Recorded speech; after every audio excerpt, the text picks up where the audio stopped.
News, सच जरूरी है। नमस्कार, आप देख रहे हैं MNS न्यूज लाइव। मैं हूं आपके साथ चांदनी पाठक। एक नजर डालते हैं आज की खास खबर पर। साकोली कांड पर भंडारा कलेक्टर और SP को आज सौंपेंगे निवेदन।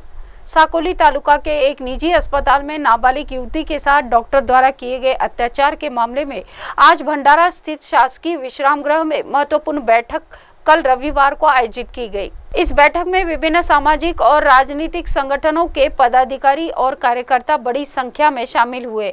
चर्चा के दौरान यह निर्णय लिया गया कि कल 14 जुलाई को सुबह 11 बजे सभी संगठन और कार्यकर्ता मिलकर भंडारा के जिलाधिकारी और SP को एक संयुक्त निवेदन सौंपेंगे। इस बैठक में भारतीय बौद्ध महासभा, समता सैनिक दल, वंचित बहुजन आघाड़ी, बहुजन समाज पार्टी, रिपब्लिकन सेना, दलित panther, Azad Samaj party, Bhim army, Bhim सेना, भीम शक्ति और कई समितियां और महिला संगठन शामिल हुए। आंदोलन के तहत कल सभी संगठनों और सामाजिक कार्यकर्ताओं से सुबह 11 बजे विश्राम गृह भंडारा में उपस्थित रहने की अपील की गई है। दिनांक 9/7/2025 ला भंडारा जिल्ह्यातील साकोली या गावामध्ये एका अल्पवयीन मुलीवर, बुद्धिस्ट समाजाच्या मुलीवर व्यवसायाने डॉक्टर असलेल्या डॉक्टर देवेश अग्रवाल यांनी सोनोग्राफीच्या नावाखाली तिच्यासोबत अनैतिक चाळे केले, तिचा विनयभंग केला, तिच्या गुप्तांगांमध्ये बोटं टाकून तिचा बलात्कारही केला। सदर घटना ही स्त्री जातीला अत्यंत अशोभनीय आणि लज्जास्पद आहे। सदर घटनेची पूर्ण माहिती पीडितेने आपल्या आईला सांगितली आणि प्रकरण घडताबरोबरच परिवारातल्या लोकांशी चर्चा करून सदर घटनेची साकोली पोलीस स्टेशनला नोंद करण्यात आलेली आहे। परंतु नोंद करत असतानाच स्टेशन डायरीवर जे कोणी पोलीस कर्मचारी त्या दिवशी कार्यरत होते आणि गुन्ह्याची नोंद करत होते त्यांनी आपल्या वरिष्ठांना या घटनेची माहिती दिली आणि वरिष्ठांतर्फे आरोपींपर्यंत या घटनेची माहिती पुरवल्या गेली आणि म्हणून घटनेला 4 दिवस लोटूनही आरोपी फरार आहे। आरोपीला अजूनही अटक करण्यात आलेली नाही। या व्हिडिओच्या माध्यमातून मी आपणास सांगू इच्छिते की पोलिसांनी हेतुपुरस्पर व्यवसायाने डॉक्टर असलेल्या या व्यक्तीला फरार होण्यास मदत केली आहे, त्याला वेळ दिलेली आहे आणि म्हणूनच 5 दिवस लोटूनही पोलिसांनी अजूनही आरोपीला अटक केलेली नाही।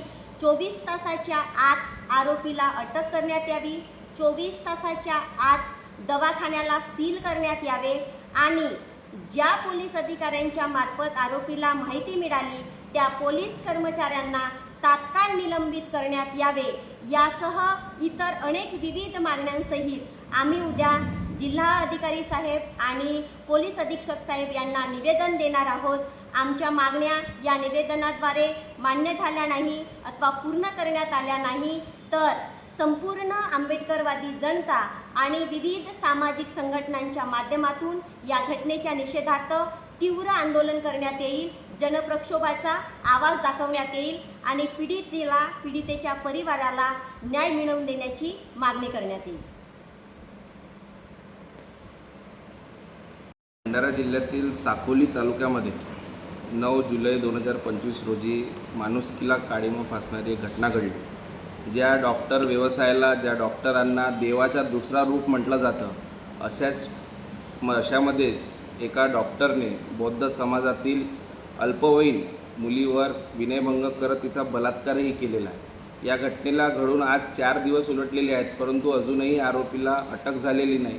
आरोपी फरार आहे। पोलीस प्रशासन कुठल्याही पद्धतीने उत्तमरित्या कामगिरी करत नाही आहे असा आमचा स्पष्ट आरोप आहे आणि घटनेच्याबद्दल गुन्हा दाखल होऊनसुद्धा आतापर्यंत काहीही कारवाई झाली नाही। यातून असं स्पष्ट होते की या देशाचे न्यायव्यवस्थेमध्ये जात पाहून न्याय दिला जाते। हे जे आपण सर्व लोक म्हणत असतो ते सत्य आहे। इथं जात पाहून न्याय दिला जाते आणि त्याचमुळे कुठंतरी या प्रकरणामध्ये न्याय देण्यासाठी दिरंगाई केली जात आहे। यासह भंडारा जिल्ह्यातील अनेक ठिकाणी अनुसूचित जाती, अनुसूचित जमातीच्या बांधवांवर अनेक प्रकारचे अशा पद्धतीचे अन्याय अत्याचाराच्या घटना घडत आहेत आणि यामध्ये जेव्हा पीडित ॲट्रॉसिटी कायद्याच्या अंतर्गत गुन्हा दाखल करण्याची मागणी करतो, गुन्हा दाखल करायला जातो, तेव्हासुद्धा पोलीस प्रशासनाच्या वतीने त्यामध्ये दिरंगाई करण्यात येते। गुन्हा दाखल करण्यात येत नाही किंवा दाखल झाला तर त्यावर चौकशी करत असताना सुद्धा दिरंगाई केली जाते। त्याची चौकशी बरोबर होत नाही. असे अनेक प्रकार आतापर्यंत जिल्ह्यात घडलेले आहेत, ते आमच्या निदर्शनात आलेले आहेत. आजची ही बैठक साकोलीत घडलेल्या या प्रकाराच्या विरोधात जो जनआंदोलन होणार आहे, जे आजच्या बैठकीला आंबेडकरवादी चळवळीतील सामाजिक, राजकीय व धार्मिक संघटनेचे सर्व पुढारी उपस्थित होते. आणि अशातच उद्या माननीय पोलीस अधीक्षक तसेच माननीय जिल्हाधिकारी महोदय यांना निवेदन सादर करून या प्रकरणामध्ये तात्काळ 24 तासाच्या आत चौकशी करून आरोपीला अटक करावी, ही एक प्रमुख मागणी घेऊन आम्ही निवेदन सादर करणार आहोत. आणि निवेदन सादर केल्याच्या 24 तासाच्या आत जर आरोपीला अटक झाली नाही तर आम्ही एक मोठा जन आक्रोश आंदोलन या ठिकाणी उभारणार आहोत. हे सुद्धा मी तुम्हाला या व्हिडिओच्या माध्यमातून सांगू इच्छितो. आज इथे बोलण्याचं मुख्य कारण असं आहे की भंडारा जिल्ह्यामध्ये दिनांक 9/7/2025ला साकोली येथे फार निंदनीय अशी घटना झाली आहे. त्या ठिकाणी डॉक्टर पेशाने असलेले देवेश अग्रवाल यांनी एक अल्पवयीन मुलगी जी दवाखान्यामध्ये तिला काही त्रास असल्यामुळे ती सोनोग्राफी करता तिथे गेली असता त्या डॉक्टरांनी तिच्या म्हणजे गैरवर्तक करून तिचा विनयभंग केला आणि विनयभंग करून तिच्या एक प्रकारे बलात्कारच केला. अशा प्रकारच्या घटना करताना त्या डॉक्टरला हे बरोबर म्हणजे एकदम सोबत नसताना अशा या डॉक्टरावर कारवाई करण्याकरता आम्ही आज भंडाऱ्यामध्ये सर्व सामाजिक, राजकीय व बौद्ध महासभा, समता सैनिक अनेक प्रकारच्या संघटना आम्ही एकत्र इथे आलो आणि ह्या